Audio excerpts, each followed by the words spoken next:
And so if you introduce a policy like this, you have to make sure that it is actually imposed so that people don't get away with it. And one of the ways of making sure that these policies are actually working is the tax stamp. Because since the introduction of the tax stamp program, our taxpayer population, excise, my colleagues will tell you, has increased from 115 to close to 400.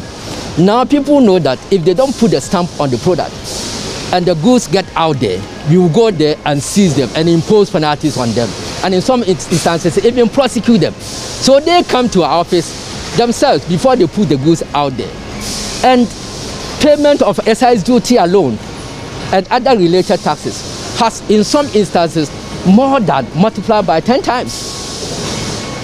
You find somebody who was paying about 30-something thousand a month, and now they are paying close to 1 million. Because now you use the quantity that you have taken to check the production that you have made. In the past, that was the problem that we were having. Somebody will produce, say, 10,000.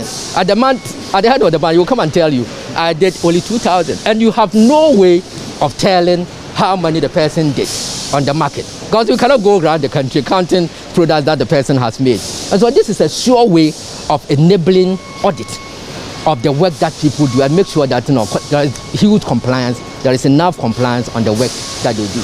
And for those who are doing well, as far as compliance is concerned, it levels the playing field. We need revenue for development.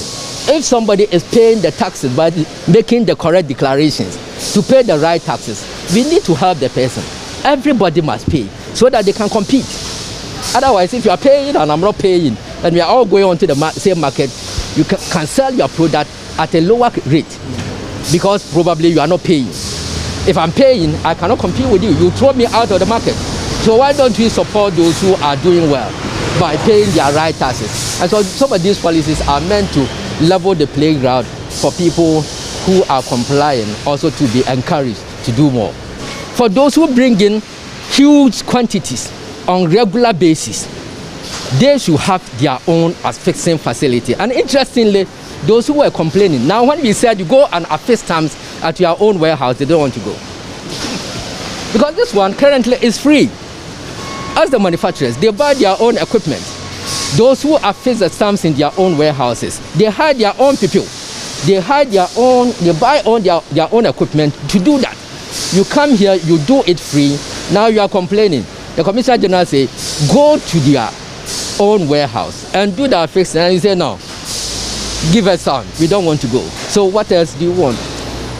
And Commissioner General has also informed them through our discussions that we had with the key stakeholders that going forward, they should start paying so that we can serve them better. Because if you are not paying for the services that we provide here, we cannot expand.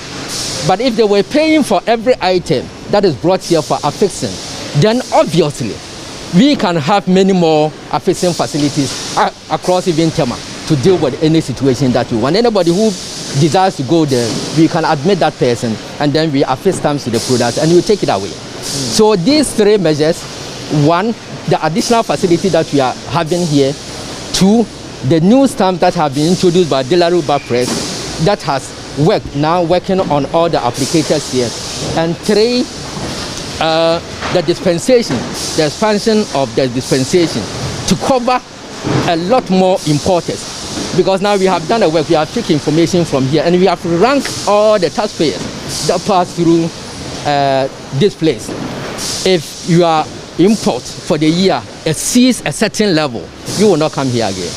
And we are sitting down with the managers of this facility to set a threshold, because with the coming on board of the second facility, obviously they will be able to do more. And for that matter, we will sit down with them to decide what they can do. We don't want anybody to stay here more than 2 days. What we can do to ensure that the turnaround time of 2 days per any importer will be accepted. We also want to take a decision that would drastically reduce this place to nothing, so that nobody will be coming here. Because already, as I said, this place serves as a first point of compliance, so we would like to keep a place like this.